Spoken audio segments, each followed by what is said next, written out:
Good afternoon, everyone. Good evening or early good morning for down under. Welcome to SADS Foundation number 86. Incredible to think we've been together 86 Fridays, and I really have enjoyed them. I hope you have. I'm Mike Ackerman, genetic cardiologist at the Mayo Clinic in Rochester, Minnesota, and director of Mayo Clinic's Winland Smith Rice Genetic Heart Rhythm Clinic and our Winland Smith Rice Sudden Death Genomics Laboratory.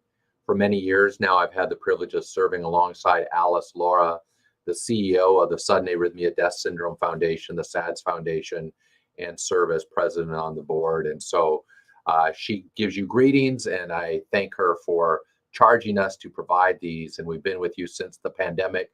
Yeah, some people forget the pandemic must be over now. There's a lot of other things.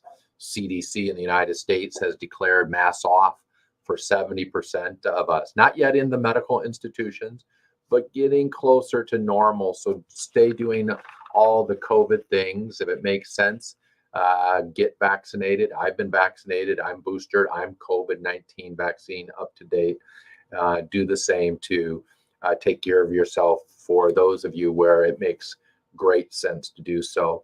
Get the masks off when it makes great sense to remove them, and get back to normal when it's time to get back to normal and faith over fear. Now, of course, it's our first Friday together since the war broke out with the, what do you say, inexcusable invasion of a sovereign country of Ukraine. And so our hearts go out to the people of Ukraine. We pray for a swift ending of this unacceptable war, and pray that there would be a ceasefire soon. And so I have patients, in fact, and we have families who are part of the SADS families in Ukraine. We also have patients from Russia. You know, the people of Russia I love. It's just the other things, not so much. So we think of them, keep them in your hearts, in your minds, in your prayers. And for those joining us, welcome aboard. We were together last time with incredible questions from you, and we're going to take some of those on in a bit, but not yet. We have something really exciting to announce. So a week from tomorrow, Saturday, March 12th, there is going to be an ARVC seminar. Some of our families with genetic heart conditions, the name of their genetic arrhythmia syndrome, their genetic cardiomyopathy, is something called arrhythmogenic right ventricular cardiomyopathy, or ARVC.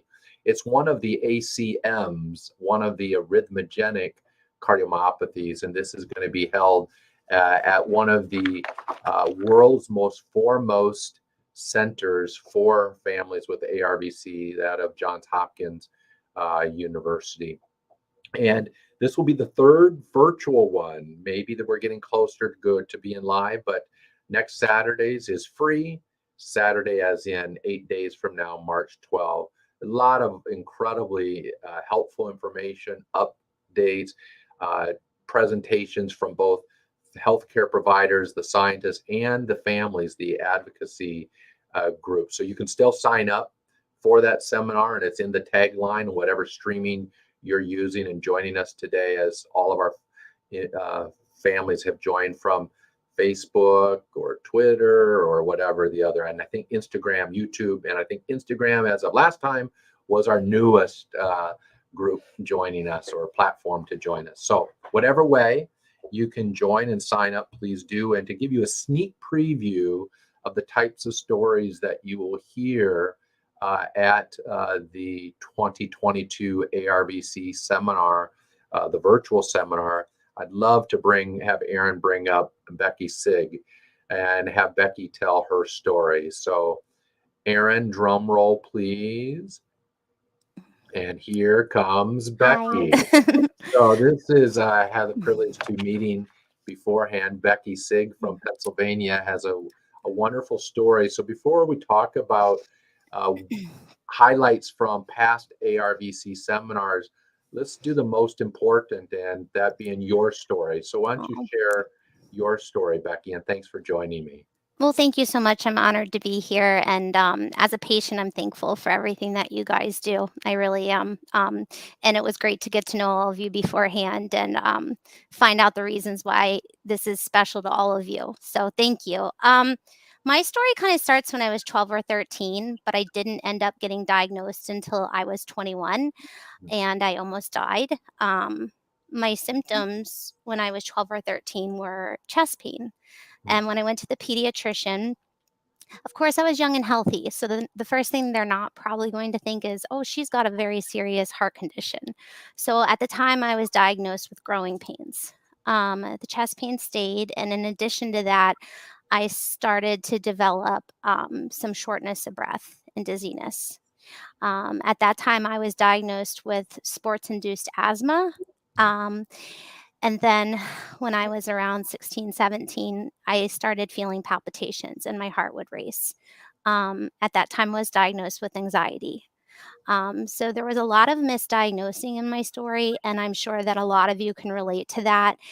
Um, and it's an unfortunate part of it, but I think that's why programs like this are so beneficial because it gets the word out there and it makes everyone think twice and to look into things further. When I was 21, I was actually a collegiate athlete. I was playing Division II tennis, and it was our first indoor match of my senior year. And I was already sad. It was like, oh, my senior year is going to be done. um, I loved it. And what happened was we started our doubles match. We did really well and went into my singles match. And all the symptoms that I had been feeling since I was about 12 kind of multiplied right there on the court.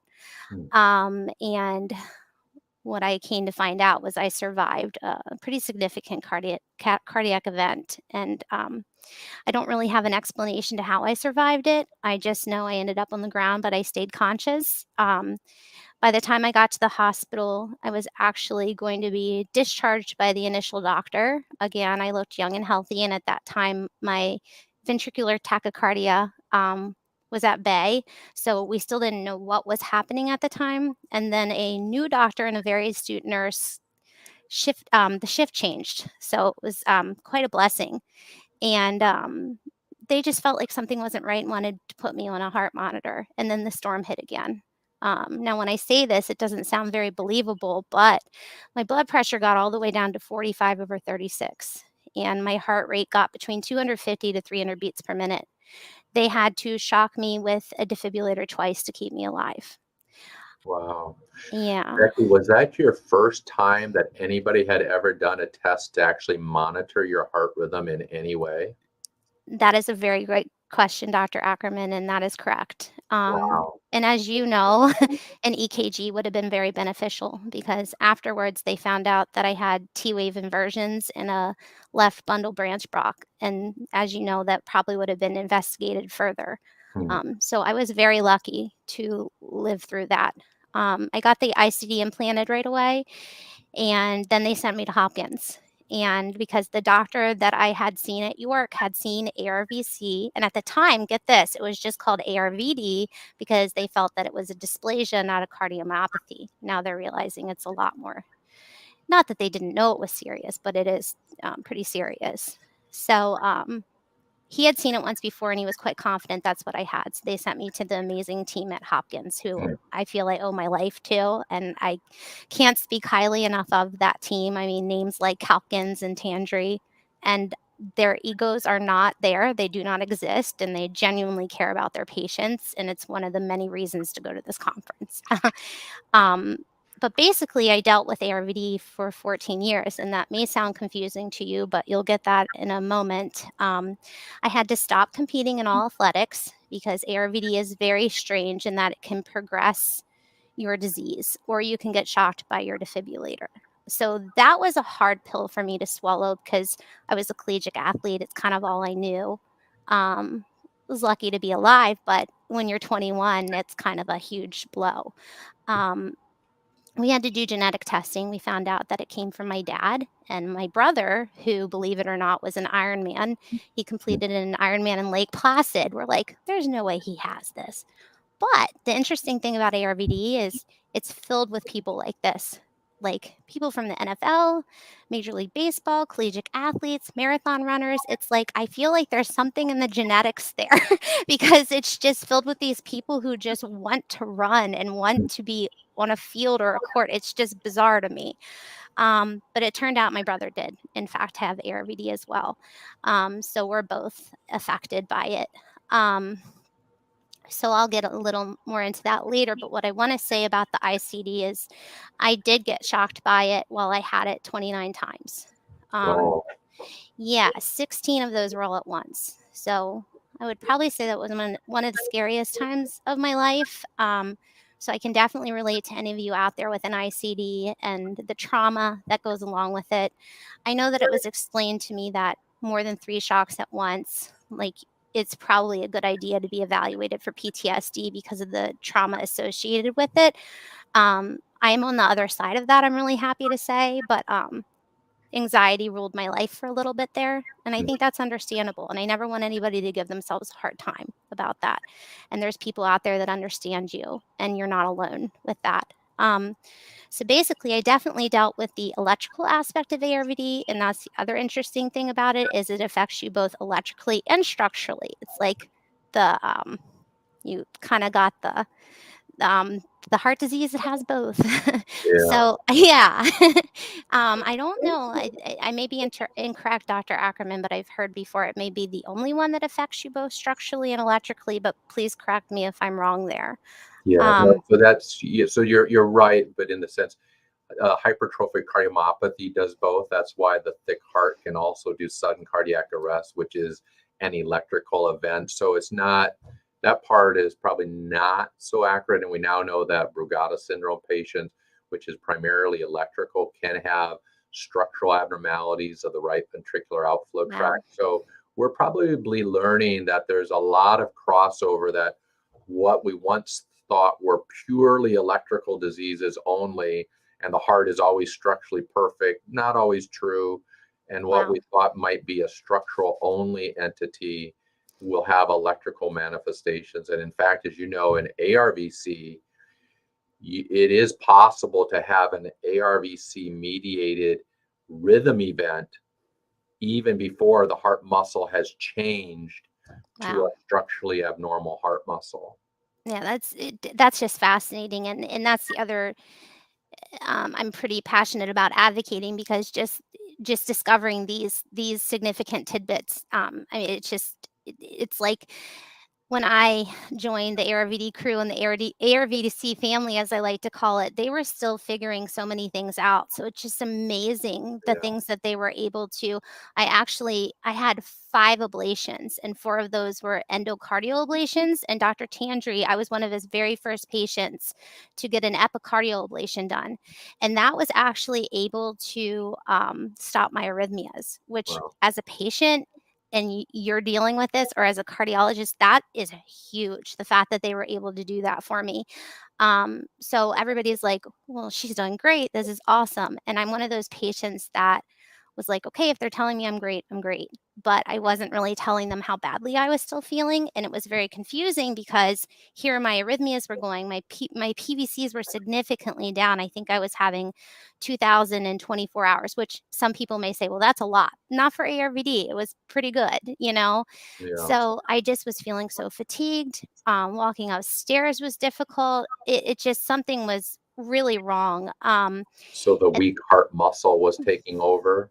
Yeah. So this is again where kind of there was an intervention of some sorts from somewhere out there where the ARVD program at Hopkins decided to start doing metabolic stress tests on their patients.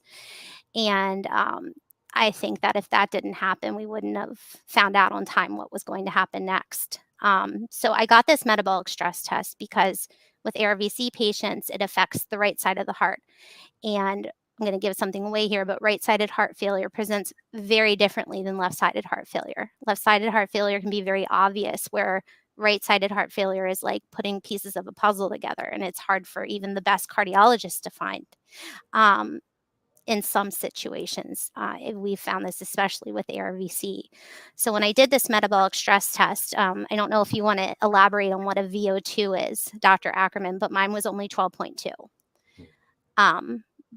But what happened was we realized right away that, you know, that I needed to get a heart transplant.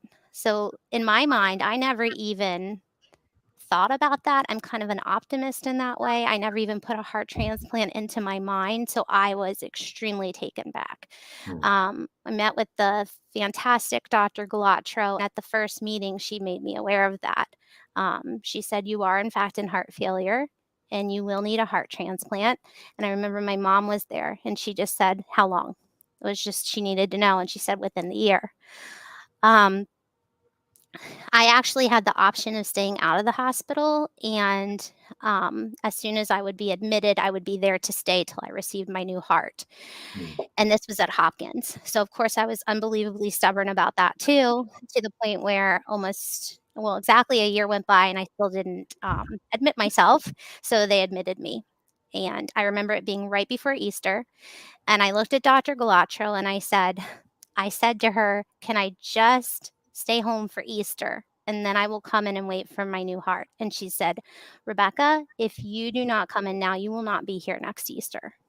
So I want you to remember Easter Day because this is very important." So I went in, I did the right thing, and they told me it was going to be a long haul because I have O negative blood. So if anyone out there knows, it's one of the hardest blood types to transplant, sorry. So I was expecting to be in there for quite a while. And at the time, my children were 4 and 7. So that was probably the most difficult aspect for me. Mm. I ended up waiting 5 days and I got my heart on Easter Sunday. Wow. So it just and it ended up being, the only thing I know about my donor, and I have tried to reach out, and I respect that process so much and however they feel, but, the only thing I know is that the heart was too large for a regular size adult and too small for you get what I'm saying? I'm 5 feet tall, so it was just this perfect size situation, and what I can say is there's not a day that goes by that I don't think about my donor, although I don't know them, and I try to live a life worthy of this gift. Um, and I've gotten to watch my kids now for almost 3 extra years, and I plan on breaking all the records and living as long as I possibly can. Speaking of my kids, I have a son who is genetic positive for ARVD. So I still very much have 2 feet in this world, and I care deeply about it more than ever. So Mm. that's pretty much my story. Well, Becky, thanks for your story. It's frustrating to hear on some levels. It's profoundly inspiring on other Oh. levels in terms of just your journey. I'd say the frustration still is the delay in diagnosis, the disrespect of potential warning signs that for whatever reason there's a slow connection for people to just get some simple heart test done Mhm. in the healthcare provider community. Yes. Most symptoms are common symptoms, and so you get tagged as you did as a teenager with anxiety, and so we still have a lot of work to do. So that would say, as I heard your story, found myself frustrated and disappointed in Mm. the healthcare community. And then, as you pointed out, struggling with the PTSD of shocks, even the correct shocks when they are the life-saving shocks. So the commentary that healthcare providers often give, well, that's why you got the box. It did what it was supposed to do, is not enough. And so the attention that needs to be given to those things and transplant, I think even in ARVC communities, there's no it's I would say now in 2022, if we are not giving families with ARVC the awareness that transplant may become part of their journey, then we're probably not doing a good enough job in sort of setting the stage. Now, most of my ARVC patients, just like most of the Hopkins ARVC patients, they don't end up with a transplant like you did, Becky, but some do.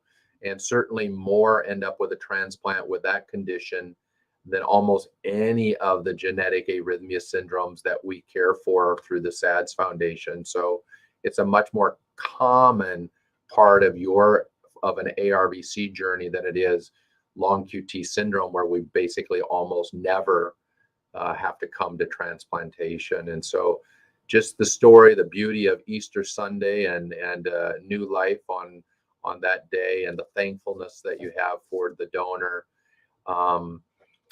I'd like to, so thanks for that story, Becky. And I know I have a few questions coming in on the line, but I want to delay those because I have some questions for you. And in terms of, as you've gone through everything you've gone through, if you could put forward your 1, 2, 3 big asks of what you want to see accomplished. So your asks, ASKS, in case Yeah. I'm enunciating well enough. What do you want to see happen in the next 3 to 5 years for That's your a disease?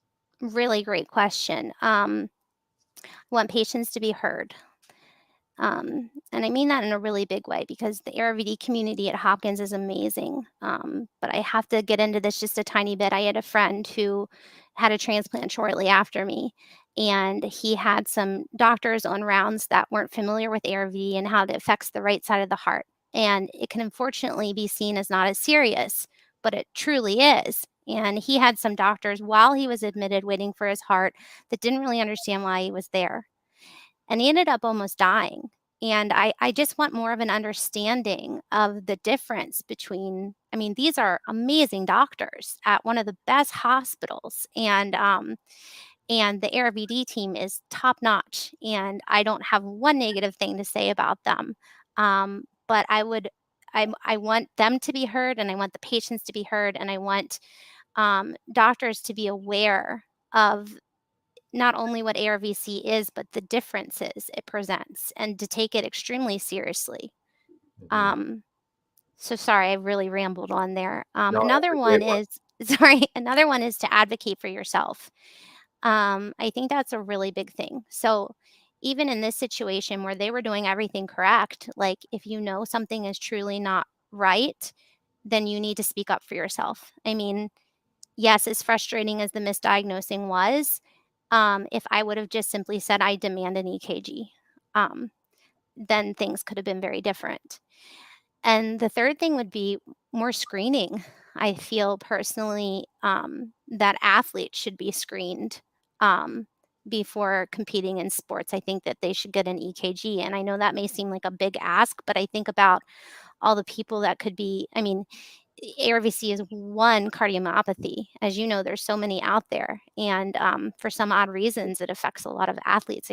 Well, not odd because they're pushing that heart to the extreme. But I hope those make sense. Those would be my 3 big asks. Well, I think those are great ones, and I think we have work to do to achieve those. Some of the ones shouldn't be hard. The one to Mm, be listened to and heard and mm, respected, you would like to think that that ought to be an easy one to achieve. So yeah. hopefully we can do that. The increased awareness, I think that's what SADS Foundation is trying to do.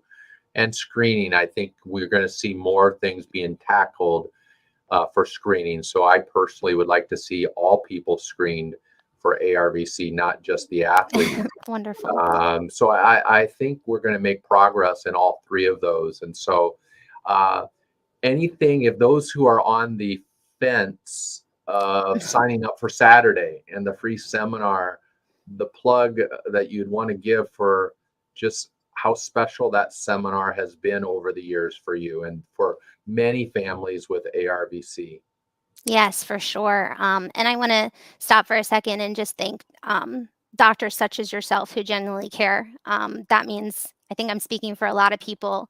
I'm getting a little emotional, and I say that means the world to patients like myself, to know that people genuinely care and want to help you, and like even take the time to ask you what your asks are. So thank you for all that you do.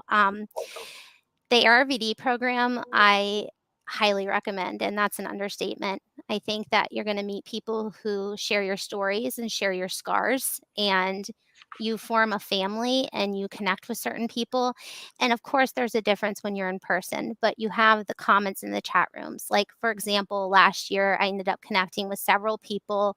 I speak at the heart support group, and we exchanged numbers. And I just got 2 messages yesterday, just helping people that I met last year. And I think that's a really, really significant thing, is it makes you feel not alone. And I think those support groups really help with that. And the other reason is because the information you get is precious. So, for an example, like one of the main reasons I go on outside of that community is I go on because I find out information every single year. And I think I know a lot. And then I realize I really, truly don't. And it's fascinating to me the progress that they've made every year. And for myself, as a parent of a child who is gene positive, that's a huge reason for me to go on and find out, what they're recommending for him, and to find out things that I don't know yet. Right. So, Well, Becky, thanks so much for taking some thank of your Friday out and giving us a beautiful story thank you. with a wonderful ending and a beginning. Thank you. And so really for those of you out there on the sidebar, the ARVC details for the virtual online seminar is posted. It's going to be a week from tomorrow, Saturday, March 12th. So thanks for the privilege to meet you, Becky Sieg, and blessings to you. And I'll let you go. And the questions have come up. So I have 14 minutes on the clock to do a speed dial through some of these. So Diane, with type 5 long QT syndrome on beta blockers and being told you're at low risk, does this sound sensible? Absolutely, it could be. It doesn't matter what kind of long QT syndrome you have. You could be at low risk, medium risk, high risk, spooky risk, no risk. And so if we size things up and we conclude that the risk is very, very low, we even have been doing at Mayo Clinic what we've called INT, intentional non-therapy, where we know it's there, but we don't start them on the first frontline therapy of beta blockers. Now, we have to do that very carefully. Every situation is unique. Nobody should conclude that they should go to no therapy. But that's just showing now that a recent addition to our treatment armamentarium is to actually not treat, but just follow the preventative measures. So it's possible. And from Instagram. So this is, I think, our first Instagram originated question. So congrats to those. So that from Instagram, somebody with type 1 long QT syndrome, can we safely snorkel again with a life jacket or get in the hot tub or a pool? Yes, yes, and yes. So good day, and a good news for you is all of our long QT patients, whether LQT 1, 2, 3, or 17, once we have you diagnosed, we have the risk forecast appreciated as best we can. We've dialed in the treatment as well as we can with the appropriate counterattack to the perceived threat of that long QT substrate. All of my families live large. And if living large means in a pool, they're swimming, even LQT1. So the swimming LQT1 trigger is almost universally the way a LQT1 family comes to discovery, untreated, undiagnosed. Once treated, once diagnosed, treated, we can even start thinking about swimming again for those whose swimming is a passion. Now, if it's not a passion, don't go in the water. So a new day for even LQT1 families. From Twitter, so Fair and Balance, Instagram platform, Twitter. Their son is 12, has a positive genetic test for type 2 long QT syndrome, taking the beta blocker propranolol. I like that beta blocker.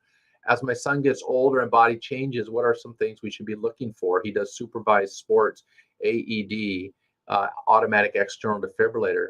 Well, your son should be evaluated regularly. For us, we would see him yearly initially. Now, once we graduate through the presence of testosterone, your son's risk actually moves into a lower risk category compared to pre-testosterone or pre-puberty. So we would still follow him through. We'd size up what is that QT number, how is it expressing itself. But we would be anticipating that we're going to do very well. The propranolol dose can potentially get changed to the long-acting version once a day. And so lifelong surveillance, but living the abundant life. Martha shares with me, do I ever allow an asymptomatic athlete with LQT2, and it could be LQT anything from my standpoint, to temporarily stop beta blockers for big competitions? That's an easy one, Martha. Never. So that is a never in my program. If I thought that that patient needs to be on beta blocker for his or her protection, whether an athlete, an artist, an academic, something else, we would never encourage or support a beta blocker holiday. In fact, it's been shown that one of the biggest reasons for a long QT breakthrough event among treated patients is actually the discovery that they weren't being treated. In other words, they weren't taking their beta blocker. They stopped for 2, 3, 4 days. And so that would be a never. Great question, but an easy answer. Janet, along the lines of Becky, is newly diagnosed with ARVC, just almost a 1-year anniversary from that diagnosis. And what role does exercise play in ARVC? And are there limitations following the diagnosis? Great question, Janet. You absolutely need to join the March 12 ARVC seminar. ARVC happens to be one of the genetic heart conditions where we absolutely know that certain types of athletics, exercise, training regimens actually serves as an ARVC disease accelerator. So that's why Becky mentioned this strange connection of why are we finding it among athletes disproportionately than the non-athletes. And maybe it is the stress of that particular sport is what has brought out the ARVC disease expression and symptoms. So, but this is also where we are maturing, I would say, in the sports recommendation. Our program for over 20 years at Mayo Clinic has never been about completely disqualifying, shutting down the athlete with ARVC once he or she is diagnosed. We try to figure out how do we keep something in play, and we tailor the sports prescription. There are other programs that historically have been ARVC diagnosed and you are disqualified forever and you are committed to the sofa, the couch, to a sedentary existence. And I think that's clearly wrong. And also just sort of saying, stay a marathon runner, stay a long distance cyclist is also wrong when the disease name is ARVC. And so the Johns Hopkins group has done probably more than anywhere in the world to be exploring, might there be a reasonably safe prescription dose of exercise so that we could be encouraging staying active in some way. And so I do have athletes with ARVC who have remained athletes. I don't have any who have chosen to remain a marathoner, a long distance cyclist, a rower, and things like that, because I cannot support staying in a sport or a training regimen where we have good data that regimen would potentially be a disease accelerator. Kayla is just endorsing, Becky, your top 3 recommendations of being heard, being respected, increasing awareness. Victoria's asking a question that many cardiologists do not have a true understanding of these conditions. And I just don't understand how they can be ignorant to this. A practitioner, yes, but a cardiologist, how can they not understand change is needed? Well, you'll get an amen from me, Victoria. I will not give our community of cardiologists a free pass and an A grade. I don't think our grade is an A in the community of cardiology. It's not even an A grade in the community of electrophysiology. And the bottom line is the reason why we don't have the sophistication with respect to your condition spread throughout cardiology is, even though they are cardiologists, these diseases, your diseases, are uncommon. And when they are uncommon, they have not received the training in those boutique diseases like they do for all of the common heart diseases of adulthood or the common heart diseases of childhood. So it's the phenomenon of the uncommon. And just like I'm no good at almost every heart disease except yours. So you would not, a person with, like today, right-sided heart failure that I saw, I'm not their person. Tricuspid valve regurgitation, I'm not that person. Wrong lane for me. So it's hard to make your diseases to be in the sweet spot of confidence and competence in cardiology in general. And we're working hard at that. We're working hard to reduce the so-called knowledge gradient and at least to get enough awareness about your condition that they spot it, they respect it, and then they hand you off to the dedicated cardiologist where your disease will not be viewed as uncommon. So the patient I saw today, just before coming online, was told by his cardiologist that he may be the first CPVT patient that that cardiologist has ever had. And now we have to remove it to has not yet had because that diagnosis was incorrect. So the phenomenon of the uncommon is what we're dealing with. Great question, Victoria. The clock is counting down 4 minutes. Jane, and I've always promised now that you guys have caught me in the past that I'm going down the line, not skipping anybody. Jane had a QTC of 476. And to stop the QT prolonging, and told to stop QT prolonging medicines, QTC is now 450. Should I see a cardiology specialist? My ECG is still abnormal. Young woman, 64, from Canada. Now, it depends. So 476 wasn't even foul. It's high end of normal for a woman. They identified QT prolonging medications being there that might have been the reason. Those got removed, and your QTC now moves easily into the normal range. And if there's no symptoms of concern, no family history of concern, I would not say that you need to necessarily see a cardiologist. If you wanted to, you should go ahead and pursue that. But I'm not getting the sense in that scenario where we've identified a reason for the QT bump. That reason has been removed. That QT number has gone back more into the normal territory. They've done your general pediatrician, whoever oversaw that, he or she did a really good job. Kimberly is just diagnosed with a completely different entity called SVT, which is a descriptor for the top chamber going fast, the chamber above the ventricle. That's why it's called supraventricular tachycardia, scheduled for an ablation. Is this connected to my long QT? Also have extreme fatigue. Is it all connected? Really importantly, long QT syndrome patients almost never have SVT, the top chamber issue where we do ablation.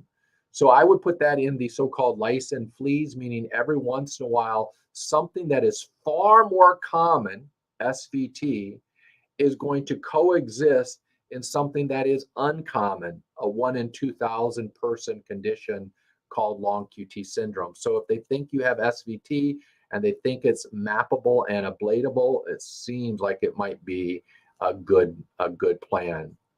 Emily's wondering if there's any work on gene therapy for Brugada or new treatments other than the ICD. Great question.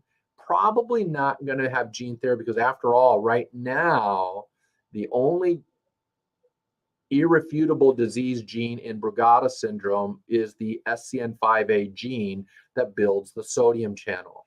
That gene and the mutations in it is currently too large of a gene for strategies that would include AAV9 gene delivery. Now, speaking of gene therapy, the SADS Foundation in a little, let me guess, I can't remember the date, March 22nd, I think, we are going to have a Living with SADS webinar from one of my former trainees who is a very special pediatric cardiologist and genetic cardiologist, Dr. Andrew Landstrom from Duke, who's going to give a Living with SADS webinar on the state of gene therapy. We'll get those details to you, Emily. You'll want to get to that. Are there new treatments other than the defibrillator? Yeah, there actually are in Brugada syndrome. And in fact, next month, we're going to devote one of the programs of the Fridays to an update about Brugada syndrome. So stay tuned with that. And guess what? With that, I made it to 1, 2, 3, 4. I missed the final 4 questions. We will park them and save them for our next get together, which is going to be 2 weeks from today, March 18. It's going to be 40 minutes of your questions and my attempts to do justice to them with my answers. So thanks so much, everyone, for joining us for SADS Foundation Live number 86. And until next time, blessings to you all and peace. Finally, let's have the war end in Ukraine. Russia, let's stop.